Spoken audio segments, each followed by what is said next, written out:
तो अब भाई ठंडियाँ आ चुकी हैं। वेलकम टू ठंडी विंटर वेकेशन। स्कूल की छुट्टियाँ चालू। और ध्यान रखना भाई, जुकाम उखाम पकड़ेगा, बढ़िया से काढ़ा वाड़ा मेंटेन रखिए। और एक इम्यूनिटी चेक करने का भी बढ़िया टाइम होता है ये, कि आपका शरीर इस समय कितना इम्यूनिटी, इसका लेवल क्या है, जितना मतलब ठंडी कितनी झेल रहा है। मतलब साल बाई साल आप चेक कर सकते हो। अगर आपके शरीर में ठंडी ज़्यादा लग रही है, इसका मतलब आपकी इम्यूनिटी वीक हो रही है। अगर आपकी ठंडी मतलब उतनी ही है जितनी आपको पिछले साल लग रही थी, इसका मतलब हाँ ठीक ठाक है, अभी मेंटेन है।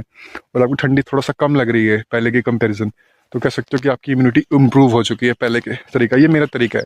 वरना भाई जिसके पास पैसे है वो जाएगा मेडिकल, 10 टेस्ट करवाएगा, ये खाने के लिए बोलेंगे, वो खाने के लिए बोलेंगे, तो उसके बाद आपका 10-20-50 हज़ार रुपये वो ले लेगा। तब जाके आपका सारे वो टेस्ट वेस्ट होंगे, और जो डाइट वाइट मेंटेन देगा करने के लिए। मेरा देसी जुगाड़ यही है भाई, अपना टेम्परेचर से मैं अपनी इम्यूनिटी चेक करता हूँ। एक तरीका ये है, ये केवल तरीका यही नहीं है, और भी बहुत तरीके हैं, लेकिन मुझे अभी तक जो सीज़न वाइज जो टेम्परेचर के पॉइंट ऑफ व्यू से मुझे ठंडी से इम्यूनिटी चेक करने का तरीका यही लगता है। और बाकी ये है कि बॉडी भाई अलग अलग, अगर स्ट्रॉन्ग बनाना है तो उसको तुम्हें अलग अलग सिचुएशंस में डालना पड़ेगा, अलग अलग टेम्परेचर में डालना पड़ेगा, ठीक है। अलग अलग खान पीन में उसको रखना पड़ेगा, तब जाके वो चीज़ें उसकी बेटर रिजल्ट दे पाएगी। वरना भाई, और दूसरा तरीका ये भी है कि भाई अगर उसको स्ट्रॉन्ग बनाना है तो उसको दर्द झेलना सिखाना पड़ेगा, चाहे वो मेंटली, इमोशनली, फिजिकली, और भी जो जितने भी टाइप के होते हैं दर्द, ठीक है। वो उसको तब जितना वो दर्द झेलेगा उतना उसकी नेचुरली उसका एंटीबॉडी रेसिस्टेंस तैयार हो जाएगा, लड़ने की क्षमता उसकी रेडी हो जाएगी।